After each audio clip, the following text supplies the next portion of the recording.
दिवसेदिवस गुन्हेगारी खूपच वाढायला लागली आहे. दिल्लीत जो प्रकार झाला त्या महिलेवर हिडीस आणि निंदनीय जो प्रकार झाला, त्यानंतर जनतेतून फार मोठ्या प्रमाणावर उठाव झाला आणि त्यावेळेस असं वाटलं की आता कुठेतरी हे थांबेल. परंतु असं दिसतं की तो प्रकार घडल्यानंतर गुन्हेगारी थांबायच्या ऐवजी आणि गुन्हेगारीवर चाप बसण्याच्या ऐवजी ही सगळीकडे बोकाळलेली आहे. आज स्त्रीला, मुलींना अजिबात सिक्युरिटी अशी राहिलेली नाही, सुरक्षितता राहिलेली नाही आहे. स्त्री अतिशय एकतर हेल्पलेस झालेली आहे आणि तिला कोण वाली उरलेलं नाही असं एक लक्षात येतं. आणि तोच प्रकार म्हणजे आमच्या जलमंदिरच्या मागच्या बाजूला जे नागठाण्यात नवविवाहितेचा मृत्यू झाला, तर ती मुलगी आमच्या जलमंदिरच्या मागच्या बाजूलाच राहते.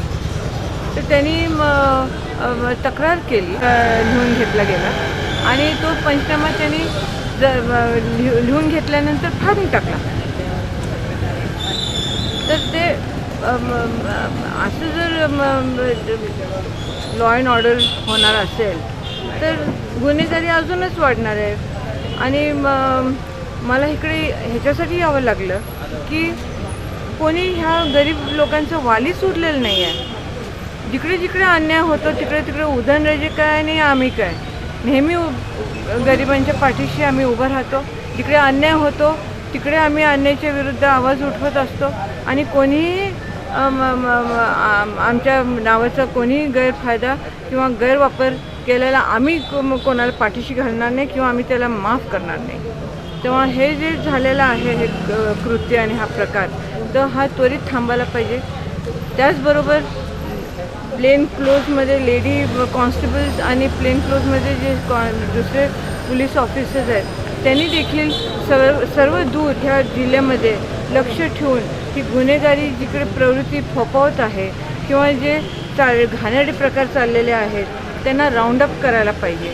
आणि आधीच आपल्या हाताबाहेर सगळे कायदा गेलेला आहे, कायदा आणि सुव्यवस्था आपल्या हाताबाहेर गेलेली आहे. पण त्याच्यावर आळा जर घालायचा असेल तर हे संपूर्ण जो प्रकार झालेला आहे त्याच्यावर जर तुम्ही वेळेस आता हे चाप लावला नाही तर हे फार अनावर होणार आहे.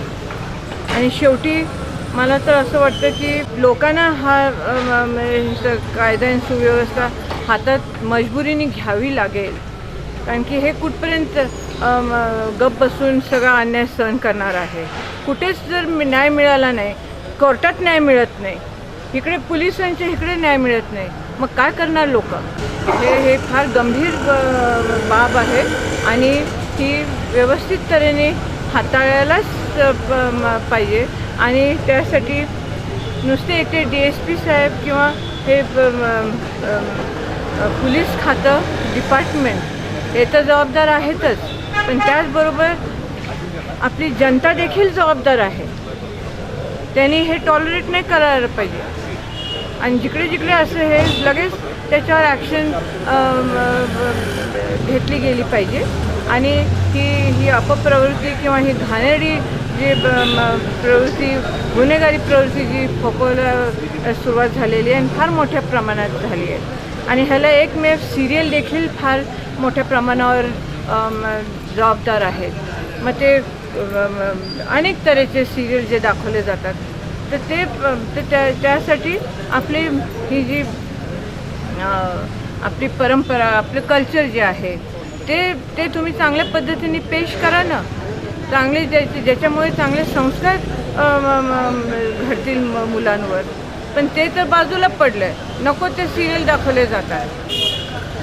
मला माहीत नाही हे का असं. ह्याला राजकर्ते हे पुढारी लोक देखील जबाबदार आहेत.